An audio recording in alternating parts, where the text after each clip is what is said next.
I want to talk about the number one sales technique that I wish that I knew when I started.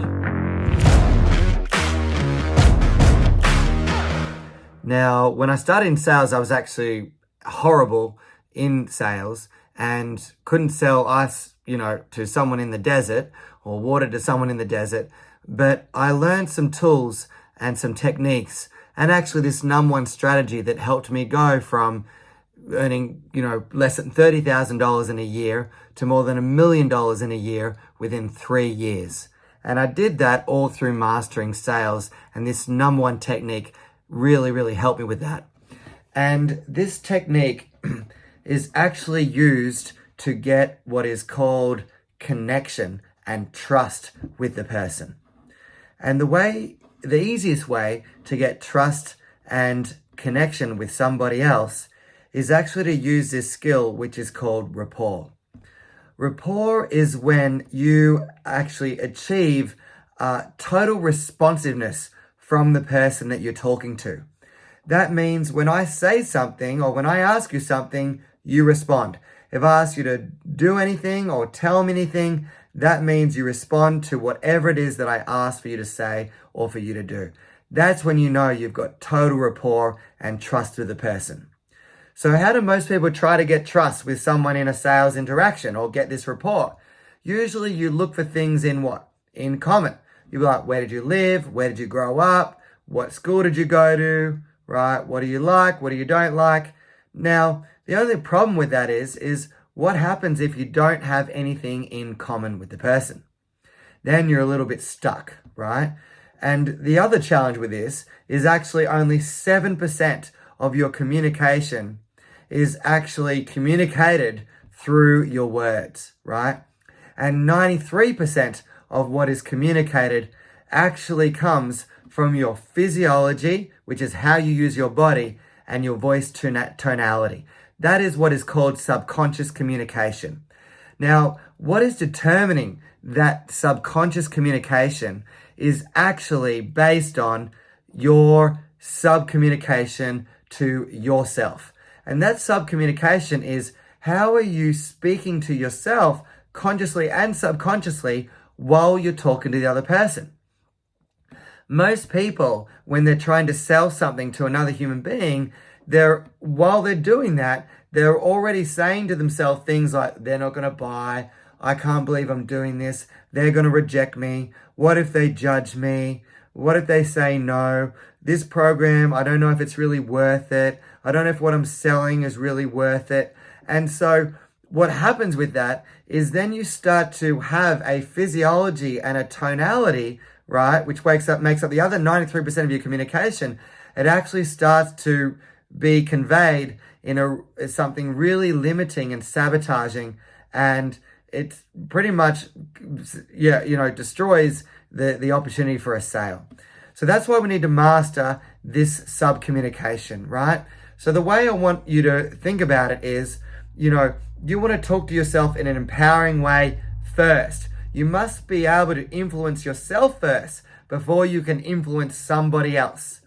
And the way that I do that is I actually tell myself empowering things with emotion about why what I'm selling is worth 10 times more than what I'm charging and why the person needs it. And no matter what objection they've got, why this is way more important to them no matter what their circumstances are, right? And so you want to be able to use, once you know that, you want to be able to use physiology and tonality to your advantage.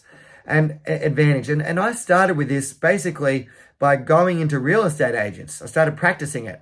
I remember one time when I went into this real estate agent and I went in the door and I saw this lady at the counter and I said, hi. And she said, hey, how can I help you? In this low volume voice. And I said, oh, I'm wondering if the owner of the real estate is here.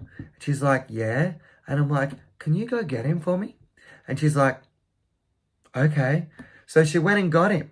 And then he came out. And then he said, who are you? And I said, I'm Luke. Pleased to meet you. And I put my hand out to shake his hand. And then he was like, what do you want? I said, look, I'm here to show you how I can increase the profitability of this real estate. All I need is 5 minutes of your time. Where can we sit down? And he goes, all right, fine, 5 minutes. That's all you've got. And then we sat down. And then I started to ask him questions. I said, oh, how long have you had this real estate for? And he goes, look, I've had it for 15 years, I think he said he had it. And I've had all these employees and they're all working here. It's all fine. I don't know what you can do for me. And I said, well, it's really, really quite easy what I can do, right? I need to start with a couple of questions though. Can I ask you some questions? He goes, yeah, sure, go. I said, all right, the first thing, tell me here, anyone here who is on your team that is underperforming? And then he sat there and just went still. And he started to slow his breathing down. So I started to slow my breathing down. And then he started to blink at this faster rate. So I started blinking at a faster rate. And then he started to, really think with his, he really had his hands out as well. I remember now, he had his hands like this. And then, so what did I do? I actually slowed my breath down. I started blinking at a faster rate. And then I started doing something similar with my hand. And then all of a sudden, he went, well, there's this one guy I actually can't stand. He's been with me for like 10, 15 years now, and he doesn't do a thing, and he hasn't sold anything in so long. He's like, I can't believe it.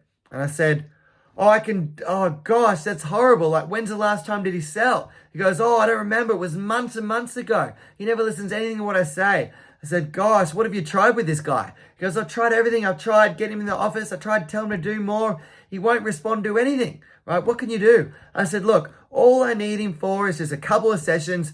I'll handle it. He goes, how much is this thing? I go, it's like $1,500, $2,000, right? But it'll be fine. It'll be solved, right? You've only got to get one sale. I know he gets about, company takes about 10 to 30 grand profit on the sale. So I'll be fine. I'll get it handled for you and we'll sort it out straight away. He goes, all right, fine. And then he transferred the money into my account that day. So why did that work? Well, I used a couple of things. I used physiology and tonality. I did what is called matching and mirroring. So I matched and mirrored the similar body movements and the similar tonality to what he had. Physiology. So if what did I do? I did the hands like this, right? I did the breathing. And then with the tonality, and then I did the blinking. And then with the tonality, I spoke at the same speed, the same volume, and the same pitch, right? Very, very similar, right? So he was totally responsive to me, and that gave him that feeling of similarity. And that's what built that trust, and that's what built that trust and that connection, right? And so what are some other things that you can match and mirror when you're getting rapport? Well, in physiology, it is the breath. It is the rate of the breath. It is the location of where they're breathing from, the lower belly or the abdomen or up higher in the chest. It is their blinking, right? What is their rate of their blinking?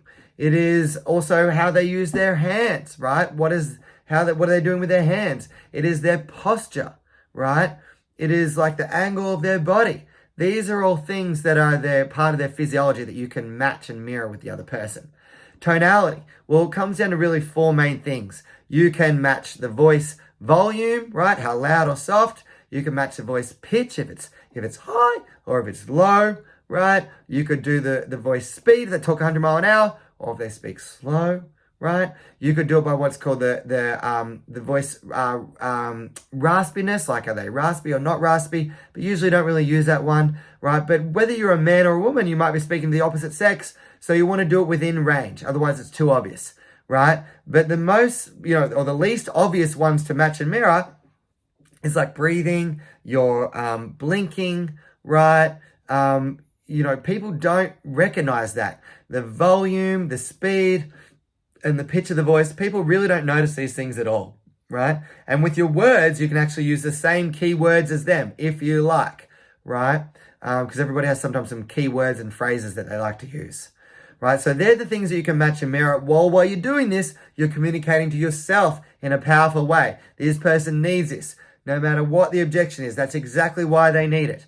And if you say these things to yourself, you're definitely going to master your sales by mastering this number one skill of building a connection and trust through the power of rapport. Hope this has helped you. Hope this has served you. Please put a like on this video and comment if you got value out of this. And feel free to subscribe as well so you can get more videos just like this to help you on your journey. Thanks so much for watching. Look forward to seeing you in the next one.